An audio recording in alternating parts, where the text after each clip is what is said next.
Bonjour et bienvenue dans cette nouvelle vidéo. Aujourd'hui, je vais vous parler d'un biais cognitif, l'effet Dunning-Kruger. A tout de suite. L'effet Dunning-Kruger, c'est je ne sais rien, mais je ne sais pas que je ne sais rien. 200 secondes, ça fait 2 minutes. Alors, les 60 secondes, ça fait combien? Ça fait 1 minute 20. Mais une minute, ça fait combien? Ça fait 60 secondes. Eh ben, Multiplie par 2, mais c'est toi qui es con, tu connais rien en calcul. eh ben, Ça fait 120 secondes. 120 secondes, ça fait 1 minute 20, ça fait pas 2 minutes. Donc en fait, l'effet Dunning-Kruger est un biais cognitif par lequel les moins qualifiés, donc incompétents, dans un domaine particulier surestiment leur niveau de connaissance et de maîtrise. Ce concept a été donc établi en 1999 par des expériences menées par les deux psychologues qui ont donné leur nom à ce concept. Cet effet est aussi appelé l'effet de surconfiance. Par ailleurs, ce biais cognitif empêche de reconnaître leur incompétence. Pour être plus précis, c'est donc ce que l'on appelle le biais de confirmation, c'est-à-dire un sophisme qui est un argument ou un raisonnement faux qui en apparence laisse penser qu'il est vrai. Les origines viennent donc de 1995 par un dénommé MacArthur Wheeler qui braque 2 banques aux États-Unis. Il ne porte pas de masque et est vite reconnu et arrêté par la police, et quand ces derniers lui demandent pourquoi il ne portait pas de masque, il a répondu qu'il avait mis du jus de citron sur son visage et qu'après s'être pris en photo avec un Polaroid, il n'apparaissait pas sur la photo. Alors pourquoi le jus de citron?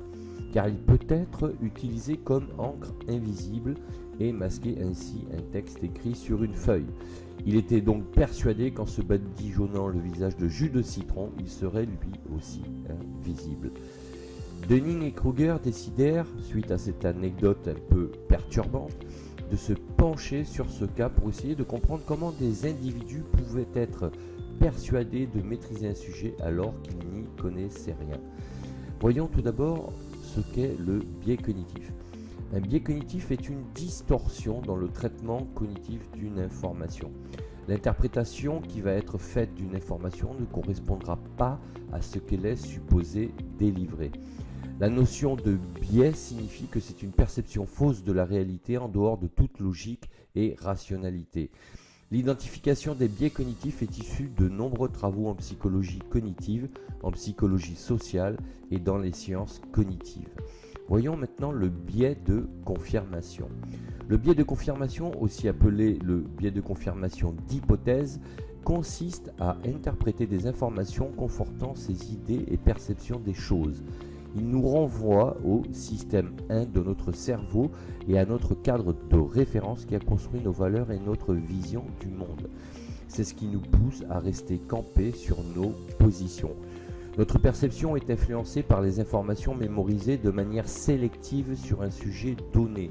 C'est ce qui détermine notre interprétation concernant les valeurs, les opinions ou les croyances que l'on a développées tout au long de notre vie. Exemple, pour débattre sur un sujet, une personne cherchera à trouver des sources d'informations qui confortent sa vision et son point de vue sur le sujet. Elle créera également un lien de corrélation et de causalité entre les différentes informations pour appuyer ses propos, même s'ils n'en ont scientifiquement pas. Ainsi, les biais de confirmation participent à l'excès de confiance dans les croyances personnelles. Dans certains cas, ils peuvent maintenir ou consolider les croyances face à des preuves opposées. La conséquence est qu'ils peuvent induire en erreur et entraîner des décisions dramatiques, surtout lorsque les enjeux sont majeurs. L'effet Dunning-Kruger, c'est donc cette tendance que va avoir un individu à se sentir au-dessus de la moyenne en croyant maîtriser un sujet mieux que les autres. Moins la personne connaît un sujet, plus elle a l'impression d'en savoir quelque chose. En clair, une personne victime de l'effet Dunning-Kruger ne le sait pas et pense être douée dans un domaine mais ne l'est pas du tout. Et pire, elle ne reconnaît pas les compétences d'une personne plus qualifiée qu'elle. Concernant les expériences, ils ont proposé, donc Dunning et Kruger, ont proposé à des participants pour faire leur expérience en 1999 d'estimer leur niveau de compétence dans les domaines de la grammaire, de l'humour et du raisonnement logique. Ils leur ont fait passer des tests pour évaluer leur niveau de compétence. Les résultats ont été qu'en analysant ces derniers, Dunning et Kruger ont constaté que les participants qui pensaient être les meilleurs avaient en réalité les résultats les plus mauvais. C'est ainsi que depuis cette expérience, on appelle ce phénomène l'effet Dunning-Kruger, que l'on nomme également l'illusion de supériorité. Alors d'où vient cette fausse perception ? En réalité, cette personne n'a eu accès qu'à une information partielle du sujet et ne connaît pas l'ampleur du savoir qu'il faut posséder pour en comprendre tous les aspects. Elle confond information et connaissance. Elle a effectivement eu accès à certaines informations, mais n'est pas en capacité de les expliquer scientifiquement car elle n'en a pas les connaissances véritables qui permettent d'avoir les compétences dans ce domaine. Cette personne ne voit que la partie émergée de l'iceberg et ne voit pas la partie immergée qui est beaucoup plus importante. Or, c'est cette deuxième partie qui permet d'avoir les tenants et les aboutissants d'un sujet précis. Et la connaissance demande du temps et beaucoup de travail. Mais les personnes frappées de l'effet Dunning-Kruger ne le savent pas puisqu'elles sont ignorantes sans le savoir. C'est aussi une forme d'incapacité à l'auto-évaluation. L'autre critère qui caractérise la victime de cet effet est qu'elle est incapable de s'auto-évaluer et donc de constater qu'elle est incompétente en la matière, d'où son niveau de confiance élevé. À la suite de leurs études, les deux psychologues ont réalisé un graphique. En ordonnée, c'est-à-dire verticalement, on a le niveau de confiance et en abscisse, horizontalement, on a la compétence. Après leurs expériences, ils ont constaté que les gens qui pensaient maîtriser un sujet au départ ont un niveau de confiance très élevé. Sur le graphique, c'est la première courbe qui symbolise ce que Dunning et Kruger ont appelé le sommet de la stupidité. Donc en première étape, les gens croient savoir mais en réalité ne savent rien. Pour la deuxième étape, le graphique met en évidence ce que Dunning et Kruger ont appelé la vallée de l'humilité. À ce stade, les gens ont constaté qu'ils ne connaissaient rien au sujet dès qu'il a fallu être plus précis et surtout l'expliquer. À ce niveau, leur confiance chute considérablement. Pour la troisième étape, en améliorant réellement leur connaissance sur un sujet, les gens atteignent enfin ce que les deux psychologues appellent le plateau de consolidation. À ce stade, ils ont acquis une certaine maîtrise du sujet et ont constaté qu'ils étaient au départ ignorants. Alors pourquoi les experts se sous-estiment ? Ça, c'est une question qui a toujours interrogé les deux psychologues. Parce que s'il y a des gens qui ont des certitudes alors qu'ils ne savent rien, on peut constater également que, à l'inverse, on a des experts qui souvent donnent l'impression d'être dans le doute et de ne pas oser exprimer leurs connaissances. Alors si les experts ont souvent tendance à se sous-estimer, c'est justement parce qu'ils savent, eux, qu'ils ont encore plein de choses à apprendre et que la science est évolutive comme les connaissances qui l'accompagnent. Un expert sait qu'au moment où une théorie est élaborée, elle peut être mise à jour ou remplacée par une autre dans le même temps. C'est pour cette raison qu'il fait preuve d'humilité et envisage par le doute de se remettre en question. Paradoxalement, cette attitude laisse croire à un manque de confiance en soi alors qu'il n'en est rien. Il est important de prendre conscience que les experts sont aussi soumis à des variables, c'est-à-dire des facteurs externes sur lesquels ils n'ont pas forcément la main. Et contrairement à l'incompétent, eux le savent très bien puisqu'ils y sont confrontés au quotidien. Les experts perturbent les incompétents qui ont besoin d'être rassurés plus sur le plan émotionnel que logique. L'incertitude crée un sentiment d'insécurité qui va encore plus solliciter leur biais cognitif. Leur besoin de réponse pour être rassuré va accentuer leur biais de confirmation. L'incompétent va se mettre à faire des recherches et à surestimer son niveau de compétence. Il ira même à remettre en cause les compétences de ceux qui les possèdent véritablement. Il ne parvient pas à se rendre compte de son degré d'incompétence.